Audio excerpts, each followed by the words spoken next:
Good morning and welcome to the Core Connection. I'm Mira Rubin here with you on Enlightened World Network.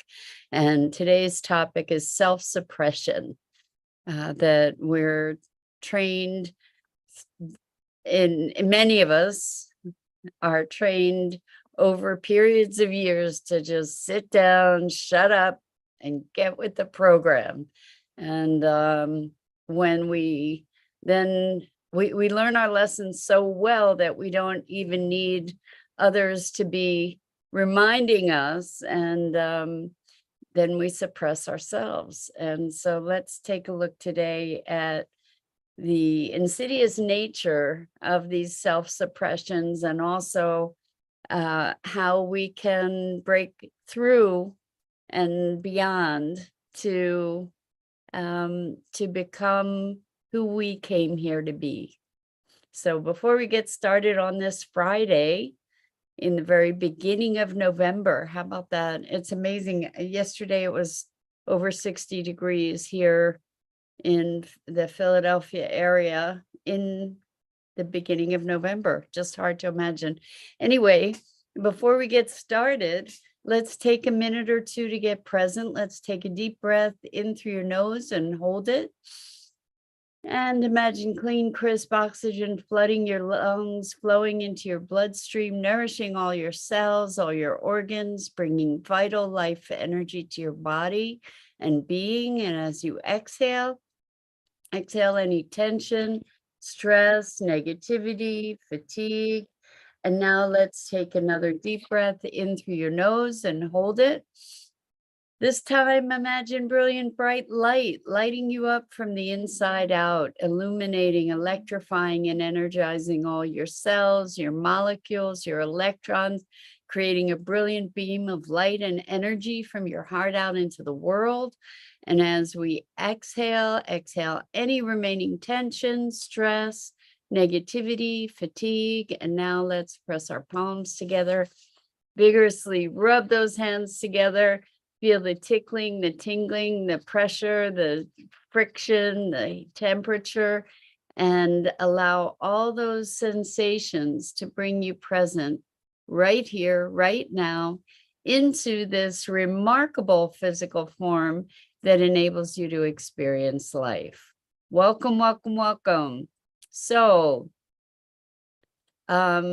if you just so you know, if you want to engage in this conversation, please go to the Enlightened World Network Facebook page, and you can or YouTube channel, and you can enter your comments there. And when I see your comments, I will respond to them. So we're talking about self-censoring, essentially. And self-suppression, suppressing our essential expression. It was really interesting the other day. I was talking with a client, and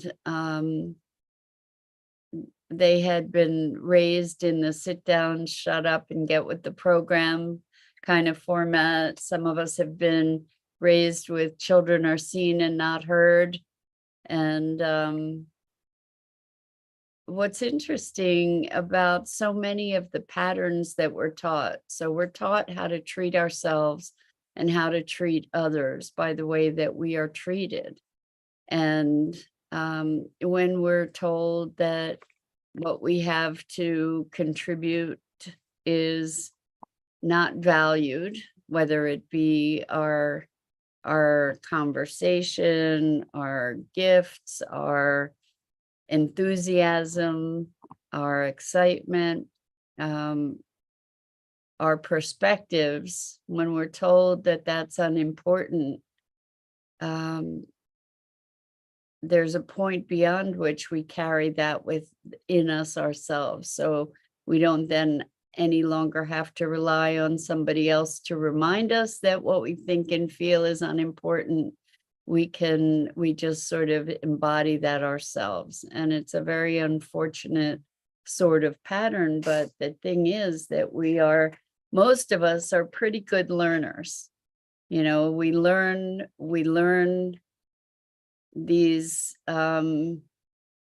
defective ways of being with ourselves because we have been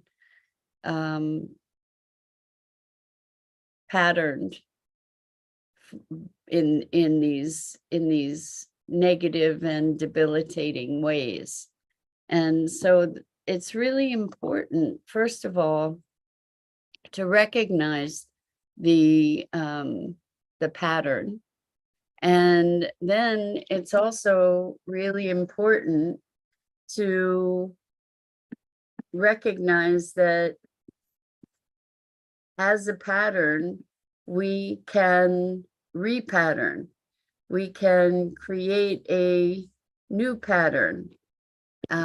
We can learn something new, a new way, a new approach. So if we have been taught to sit down and shut up and get with the program, it might be pretty challenging to overcome the fear of standing up, because maybe we got slapped down a bunch whenever we would stand up.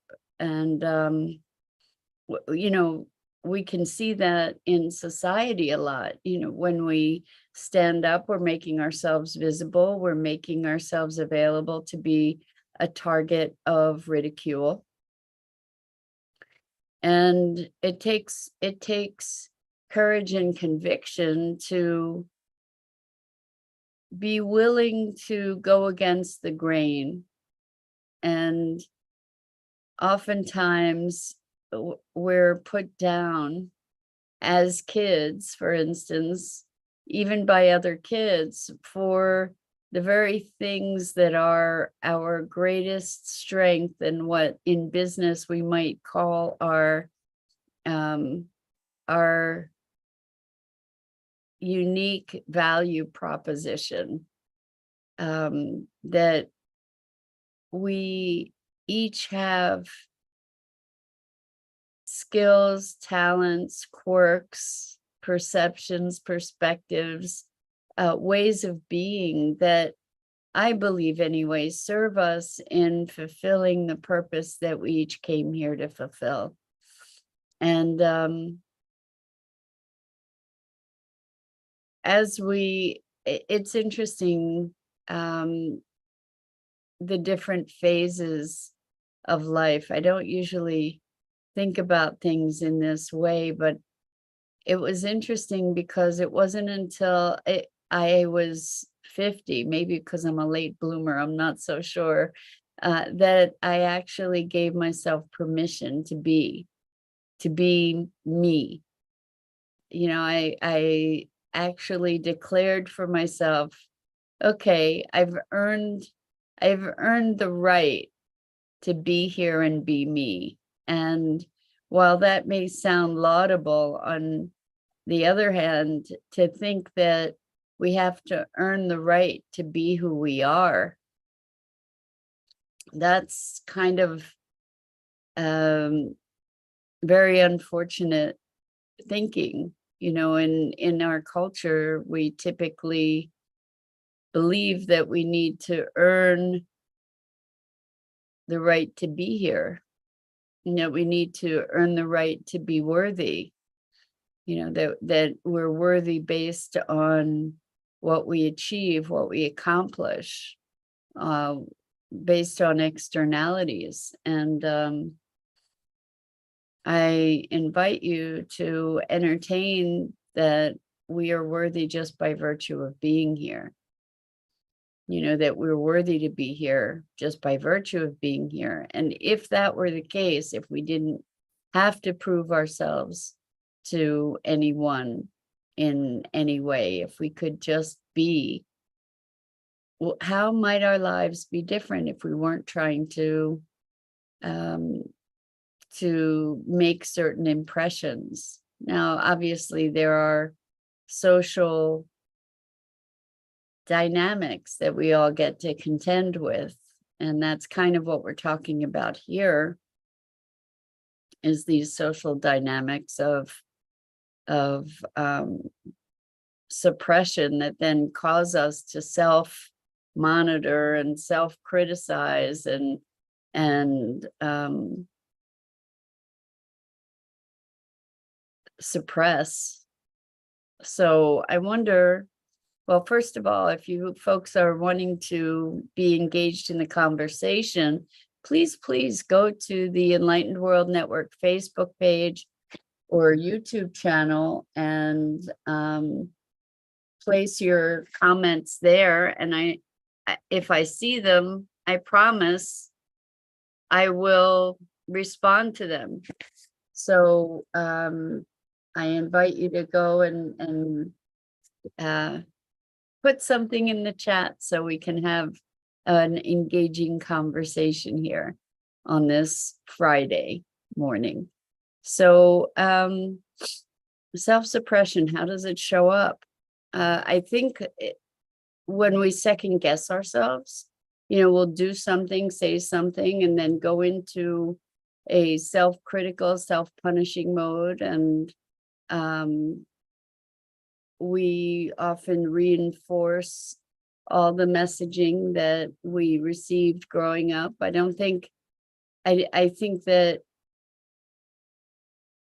many of us have grown up in very tightly socially regulated kinds of feedback loops. For those of us who have had supportive families reinforcing our capability, congratulations, what a gift. And I think that for the others of us who have experienced these kinds of negative constraints, negative reinforcement, and we get to evolve our awareness and our being, our consciousness to a place where we can consciously overcome these things, where we can consciously cultivate new patterns, and where we can deliberately find our paths to freedom of greater expression of our essential being. It's in that expression that we can then move into the fulfillment of our hearts and souls. So as we become more of who we are, that naturally leads to fulfillment, right?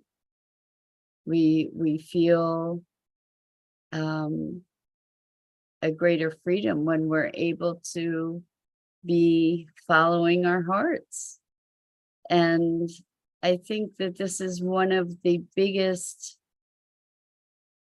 challenges we have as humans, is to embrace our gifts and then step into the responsibility that those gifts bring with them. I had a wonderful session with somebody yesterday. It was such a cool visualization that they experienced, and what was going on initially in the visualization was feeling very overwhelmed at by the responsibility of the part they came here to fulfill. And it felt profoundly weighty and incapacitating through the weight of it. And it was interesting. They saw themselves as a cell in a greater organism, and they were able to witness the void in that organism and the vulnerability of that organism due to their not fulfilling their place within this greater system. And then they stepped back into the system and got to experience what it was like when another being in the system removed themselves, and how it made the whole system vulnerable again. They bounced back and forth between the huge importance within this micro system that they played, the huge responsibility that they had, and also then beaming out from a distance to recognize how tremendous this whole organism was and how infinitesimal they were within that system. So there was this dichotomy or this polarity or seeming contrast between being infinitely responsible and also being infinitely insignificant. And it was so powerful. And then what they recognized is that the system within which they were residing, that tended to collapse when with any one portion missing, was just bound to a certain rigidity. It wasn't able to morph and adjust and transform in response to the changing of positions that these other small entities made. And so then the whole system collapsed and turned into ash, and then something new emerged that had a greater flexibility and a greater potential to adapt. And I thought, I just was so moved by how powerful that imagery was, and how poignant for what we're going through globally. And when we think about self-suppression, part of that is maybe rejecting the roles that we came here to play in terms of rising into a full expression of our greatness. I wish I understood why I don't see any comments today. It looks like we are connected to Facebook, and it's seems to be streaming on Facebook, so I'm not really sure what's going on there. Oh, wait a second. Now, as I look on Facebook, I see Bernadette. Good morning, good morning. So I don't know why you're not seeing the comments, but now I'm looking on Facebook. So I'm seeing the comments on Facebook. And Bernadette says, be willing to stand alone also. So that's a really scary thing for people, is to imagine that they would be standing alone. And I think that you kind of put your finger on it, in that there needs to be a willingness to stand for what we believe in, and to have the integration with self. I mean, that's really what we're looking for. We're looking for integration and connection with our own essence, and with others on that essential plane. So good morning, Elaine. Wow, it's been a while. Nice to have you here with us. Welcome. We're talking about self-suppression, and how oftentimes growing up we're taught to sit down, shut up, and get with the program. And then we internalize that behavior where we suppress ourselves, and we don't engage, and we don't allow ourselves our fullest expression.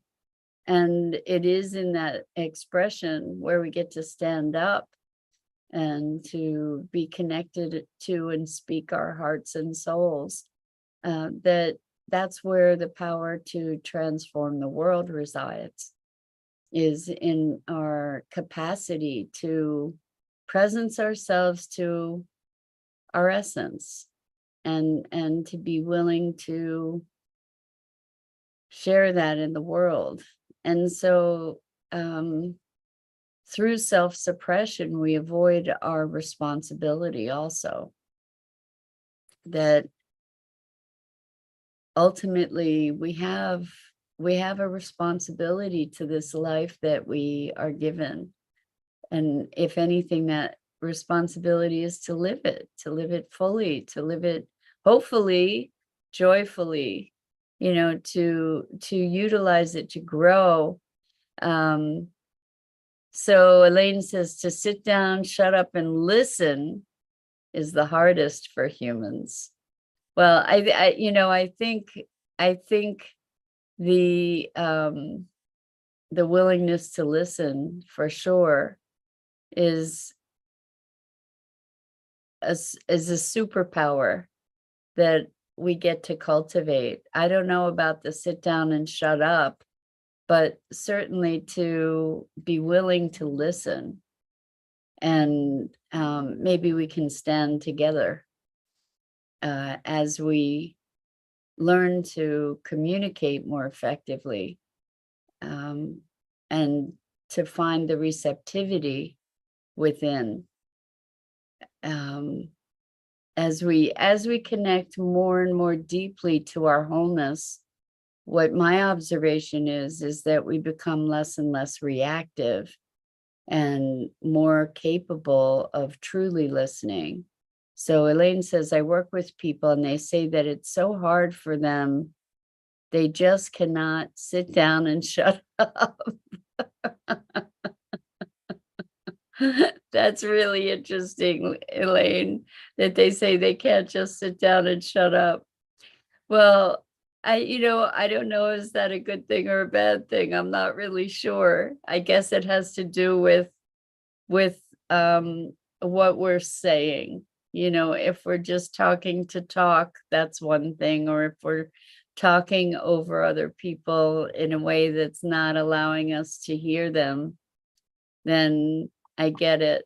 But I also think that so many of us are conditioned to just shut up and get with the program, and suppress ourselves, and suppress our vision, and suppress our energies that could really make a difference in the world. Bernadette says, my shut up button is broken, LOL. Well, I tend to think that's probably a good thing. The shut up part, I guess it has to do with, I think that there is such a thing as self-regulation that is not self-suppression. And maybe we get to look at that nuance too. Rosalind, good morning. Good morning. So good to have you here with us. Rosalind says, hello, TGIF. Can't wait for the time change. If we know what we want, we are talking about how to overcome self-sabotage. Yeah, I think we are talking about how to overcome self-sabotage. The sit down, shut up piece is part of self-sabotage in certain dimensions. If we're talking about being willing to listen, then we get to shut up and listen. To be present enough to quiet ourselves so that we have space for what other people have to say. But I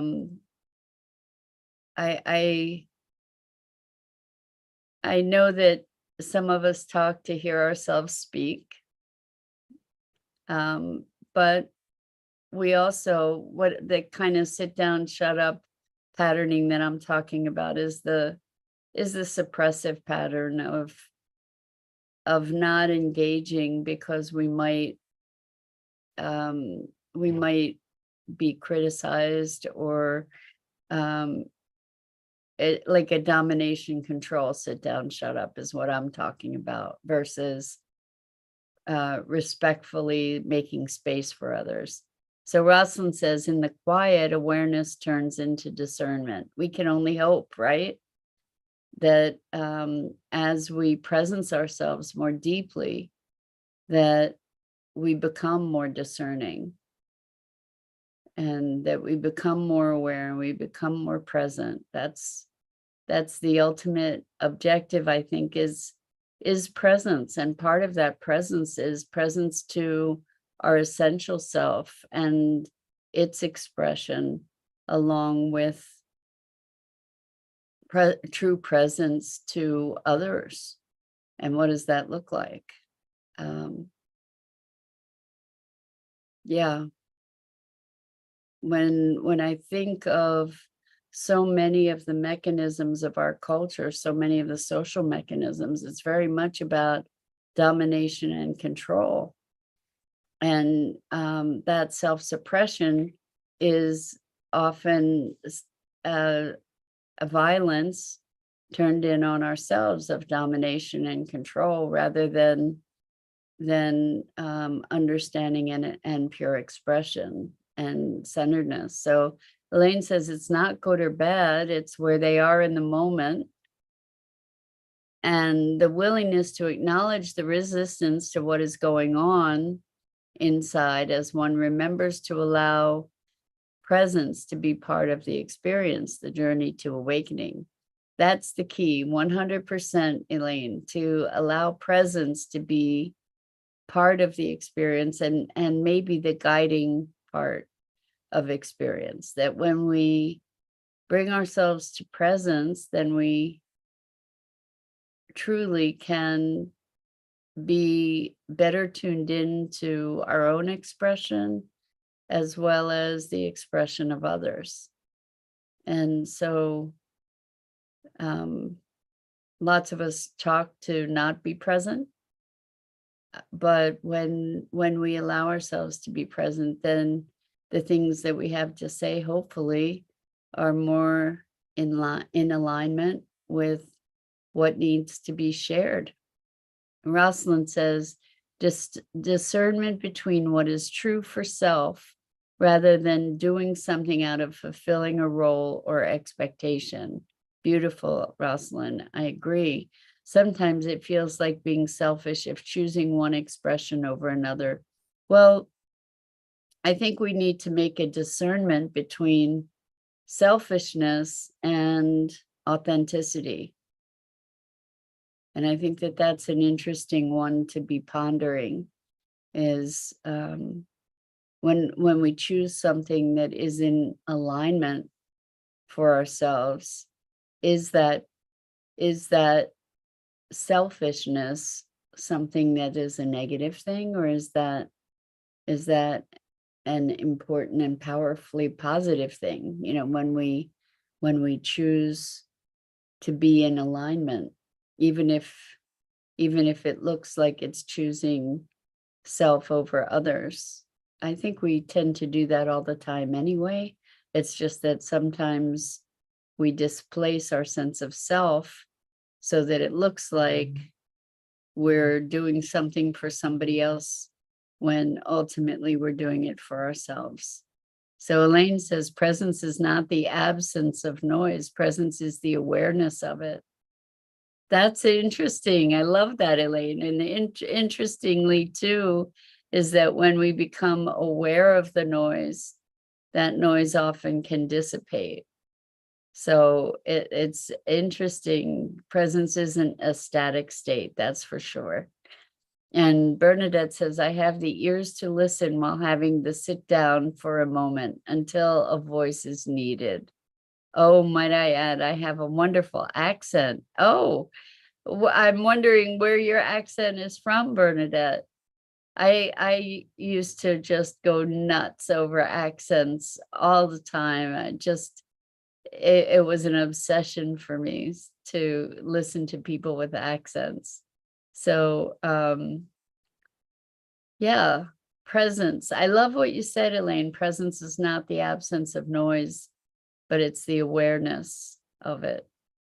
And I think when we're aware of that noise, it's transformed into something else. Maybe not noise, maybe music, who knows? Anyway, with that, it's been another remarkable week with you all. And I just want to say thank you, thank you, thank you. I so deeply appreciate you and the gift that you give in sharing these moments together with me. I so appreciate it. And until next time, I'm Mira Rubin. This is the Core Connection, and I go live here each weekday morning at 9 a.m. Eastern on the Enlightened World Network Facebook page and YouTube channel. And I think I said each weekday morning. And I invite you to check out the other awesome programming on Enlightened World Network, Enlightened World Living, EWN, One with the Earth. And until next time, have a wonderful weekend. Be discerning, be gentle with you. And let's see, Bernadette says, I have a Canadian one from coast to coast accent. It's my own delivery. Have a wonderful weekend, everyone. Don't forget to give yourself an hour on Saturday. Ooh, that sounds so good. Anyway, lots and lots of love. Until next time, take care.